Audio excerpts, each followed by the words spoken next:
숭산 스님의 가르침 제3편 보리수나무 아래서 부처님께서는 깨달음을 얻었고 처음 펴신 가르침이 바로 소승불교이다. 우리네 인생은 고통 그 자체이다. 그러면 이 고통을 극복하는 방법론에 관해서 부처님은 세 가지 해결책을 말씀하셨다. 무상관, 부정관, 무아관이다. 우리의 삶에서 영원한 것은 아무것도 없다는 것이다. 그러니 우리가 지금 겪는 이 고통도 영원하지 않다는 것이다. 모든 것은 변하고 또 변한다.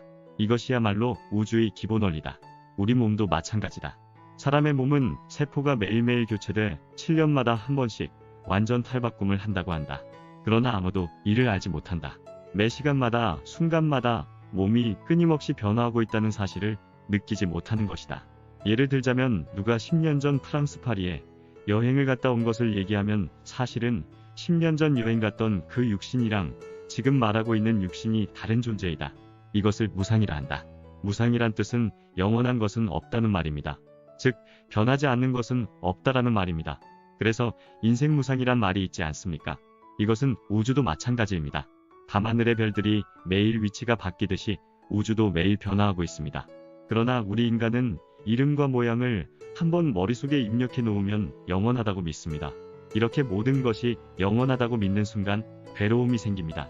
괴로움이 마음속에 있다는 것은 우리가 이 세상 실체를 제대로 보지 못하게 하는 눈을 가리는 안대를 쓰고 세상에 보여지는 형상에 대해 이름과 모양에만 집착하고 있다는 것입니다.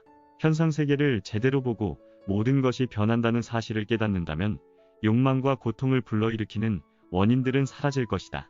우리가 현재 가지고 있는 것들은 곧 사라질 것이라는 것을 알게 되기 때문이다.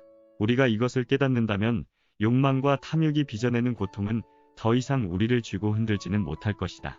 이렇게 고통이란 덧없는 것들에 대한 집착에서 나옵니다.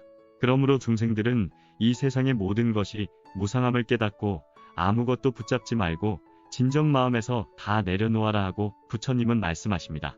우리는 다 놓아버려라의 참뜻을 이해하여야 한다. 일부 소승불교와 티베트불교 전통에서는 승려들이 육신의 무상함을 경험하기 위해 공동묘지에서 참선 수행을 하기도 한다. 그러면 이 몸이 집착하는 욕망을 놓아버릴 수 있게 된다. 이것이 무상관이다.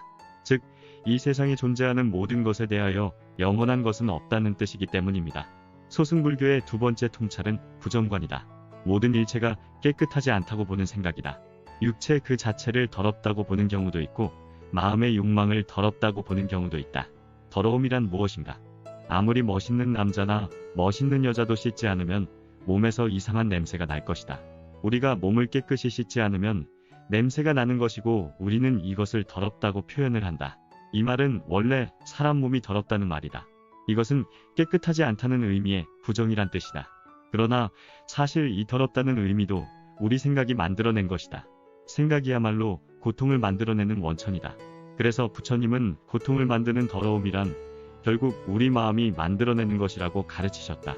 욕심이 많으면 우리의 마음은 더러워지게 마련이다. 우리는 이것을 흔히 탐욕이라 말을 한다. 그래서 우리는 주위에서 권력이나 도를 넘어서 부에 집착하는 사람들을 보면 더럽다는 표현을 하는 것이다. 우리 인간의 본성은 원래 순수하고 깨끗하기 때문에 어떤 집착이나 열망에 사로잡혀 있으면 더러워지고 오염이 된다.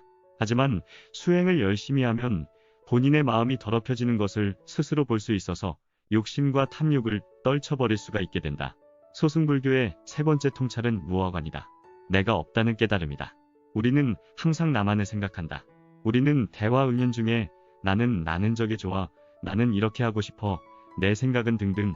그러나 본래의 나라는 것은 없다. 나라는 것 역시 생각에서 비롯된 것이기 때문이다. 부처님께서는 본래의 나라는 것은 애초에 존재하지 않는다고 하셨다. 철학자 데카르트는 나는 생각한다, 고로 나는 존재한다고 했다. 그의 말을 뒤집어 보면 만일 생각을 끊으면 나는 어디에 있는 것일까? 무아관 수행은 우리 마음을 아주 천천히 들여다보는 것을 말한다. 우리 마음에 생각이 어떻게 만들어졌는지를 보는 것이다. 보통 우리가 나라고 믿는 것은 단지 내가 가지고 있는 다양한 습관, 버릇의 합체일 뿐이다.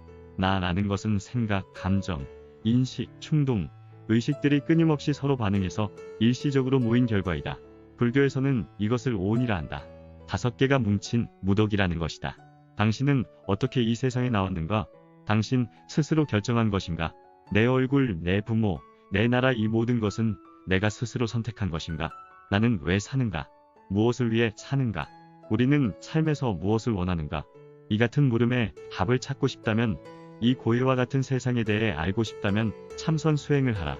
그러나 대다수의 사람들은 삶의 근원에 대한 생각조차 하지 않고 되는 대로 살아간다. 너무 삶이 팍팍하기 때문이다. 그렇지만 가끔은 이런 질문들을 자기 스스로에게 던지면서 살아가는 게 올바른 삶이라 생각한다. 이와는 반대로 보통 사람들은 이 팍팍한 삶과 고통스러운 상황을 그저 아무렇지 않게 받아들일 뿐이다. 우리는 왜 우리가 이 세상에 왔는지 모르며 실제로 무엇을 원하는지도 모른다. 아마 대부분 돈이나 명예, 사회적 지위나 남에게 인정받는 것들을 원할 것이다. 그러나 이런 것들은 단지 사회적 상황 아래서 살아남기 위해 나온 생각들 뿐이다. 기독교 속담에 수의에는 주머니가 없다는 말이 있다. 이 세상에 태어나 무엇을 얼마나 많이 성취했느냐가 크게 중요하지 않다는 말이다. 그래서 죽으면 하늘나라에 갈 때 아무것도 가져가지 말라고, 주머니가 없는 것이다. 우리는 지구에서의 삶의 성적표만 하늘나라에 가지고 가는 것이다. 자세히 얘기하면 사랑과 봉사와 선의 생활기록부의 내용이 중요하다는 것이다. 우리가 이 지구에 태어난 의미는 결국 이 세상에 도움이 되기 위한 것이라는 점이다. 남에게 보탬이 되는 삶이야말로 우리가 사는 삶의 목적이다. 즉, 이타적인 삶이야말로 우리가 사는 진정한 이유인 것이다. 이것을 얻으려면 우선 참선 수행 혹은 기도와 명상을 통해 인간이 무엇인지, 나는 누구인지를 터득해야 한다. 이것이 바로 무아관이다. 흔히들 나라고 말하는데 도대체 나란 어디에 있는가? 얼마나 큰 존재인가? 어떻게 생겼나? 무슨 색깔인가? 이렇게 의문을 제기하면서 우리의 내면을 깊이 바라본다면 실제 나라는 것이 없다는 사실을 알게 될 것이다. 이 깨달음이 소승불교의 열반을 의미한다.